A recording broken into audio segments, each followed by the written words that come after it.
हमारे साथ बीजेपी नेता मदन राठौर है। सर, प्रधानमंत्री की एक तरीके से ये दूसरी अपील है। पहली अपील उन्होंने ट्वीट करके किया, फिर वीडियो संदेश भी दिया। आपको क्या लगता है कि क्या इस अपील के बाद रास्ता खुलेगा? निश्चित रूप से प्रधानमंत्री जी का जो प्रयास है वो शांति का अमन चैन कायम करने का रहा है और विद्यार्थियों के उज्जवल भविष्य की कामना वो शुरू से ही करते रहे हैं। खिलवाड़ नहीं होना चाहिए विद्यार्थियों के जीवन के साथ में, किसी भी प्रकार का कोई पेपर लीक भी नहीं होना चाहिए।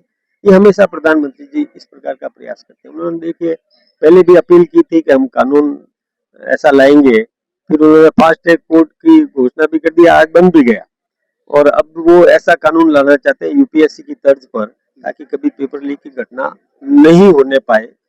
और विपक्ष हठधर्मी पे उतरा हुआ है, क्योंकि विपक्ष तो मानने को तैयार नहीं है। उनको कहना है कि जब तक धर्मेंद्र प्रधान का इस्तीफा नहीं हो जाता तब तक वो कोई चर्चा नहीं, कोई बात नहीं, कोई आगे पहल नहीं। देखिए विपक्ष के पास में कोई मुद्दा है ही नहीं, ये मुद्दा विहीन विपक्ष है।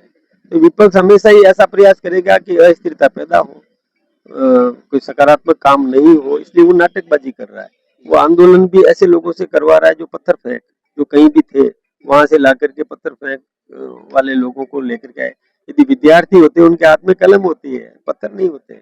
आपके इस पुराने इसी दौरान एक बयान को भी विपक्ष बहुत मुद्दा बनाता है कि आपका एक बयान था कि ये छात्र नहीं, छात्र बल्कि कुछ और हैं, विपक्षी दलों के एक तरीके से एजेंट है या उनके द्वारा लाए गए लोग हैं, छात्र नहीं है। पहले भी आपने कहा था, उसको विपक्ष बड़ा मुद्दा बनाता है आपके इस बयान मैं को। आज फिर से कह रहा हूँ कि कोई ट्रक में पत्थर भर करके ऊपर त्रिपाल ढक करके रास्ते में खड़ा कर देते हैं, सुनियोजित षड्यंत्र के तहत।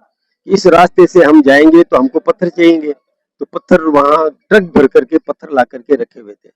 जब वहां आंदोलन जंतर मंतर पर हुआ और जब राष्ट्र विरोधी नारे लगे, तो जो कुछ भी विद्यार्थी थे वो वहां से चले गए। फिर जो पत्थरबाज थे वो ये अपने सदन की तरफ आए, बढ़े, और रास्ते में उनको पुलिस ने रोकने की कोशिश की, तो वो ट्रक पहले से खड़े थे वहां, जिनमें से पत्थर निकाल निकाल करके फेंकना शुरू किया। तो ये तो उनका सोचा समझा एक षड्यंत्र था और वो उन्होंने किया। ये तो दुर्भाग्यपूर्ण है। मैं आज भी कह रहा हूँ कि पत्थर फेंक कहाँ से आए, निशाना मारने वाले पत्थर फेंक, विद्यार्थी ऐसा काम कभी भी नहीं करेगा।